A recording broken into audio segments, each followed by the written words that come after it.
Mga ka-affiliate, ayan, naaprubahan na tayo sa affiliate payment option, no?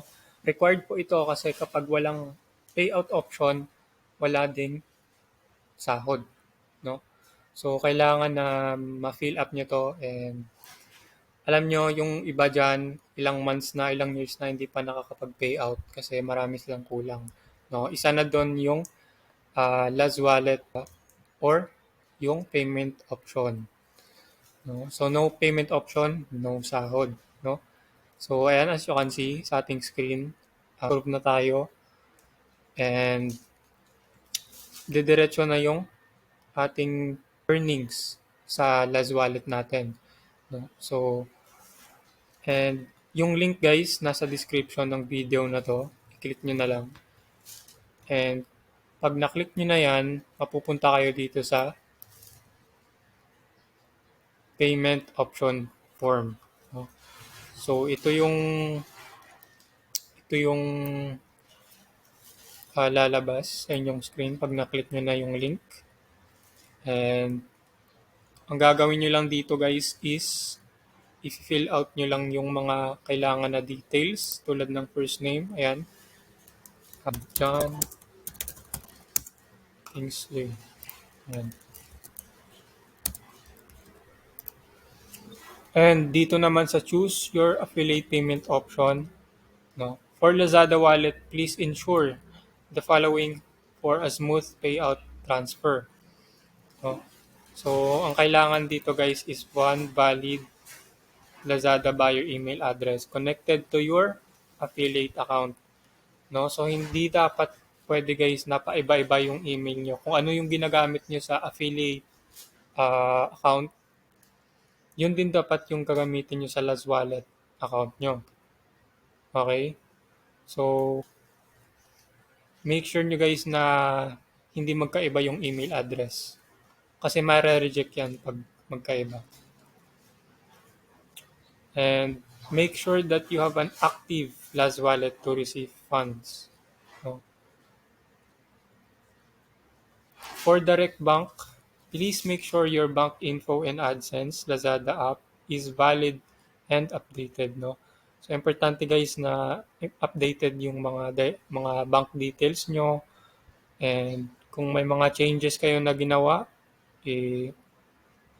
submit nyo na kaagad para hindi kayo ma-delayed. No? Important note for direct bank, we can only transfer to bank accounts and do not accept e-wallets. So guys, wala na ngayon yung GCash. Dati pwede pa yung GCash, ngayon hindi na. No? So Lazada wallet na lang guys yung pwede, tsaka yung direct bank. So ayan, pumili na lang kayo dito guys. Para sa akin, Lazada wallet yung pinili ko kasi para smooth yung transaction. And dito naman sa affiliate email address, katulad ng sinabi ko kanina guys, kailangan na magkaparehas yung email nyo sa email ng Laz Wallet. No? So, sa Lazada, kailangan mo na gawin para maging eligible ka for payout. No? So, ayan. A. Complete submission of all required documents according to affiliate partner type. So, dapat yung mga bank details nyo, yung tax information nyo, general information nyo, lahat yan guys naka-approve na, no? At nakapag-submit na. And pangalawa guys, submitted signed affiliate agreement form, no? So, ito guys, gagawan ko din ito ng video, itong agreement form, no? Kasi required din to para makapag-payout kayo. No? Alam ko marami sa inyo hindi nakaka-payout. And alam ko na parang nawawalan kayo ng motivation na mag-share ng links, gumawa ng videos, content, kasi hindi kayo nakakatanggap ng sahod. So, ayan, bibigyan natin yan ng solution, and hopefully by the next month, makaka-payout na kayo. No? So, ito gagawan ko din to ng video, yung agreement form. So, ayan.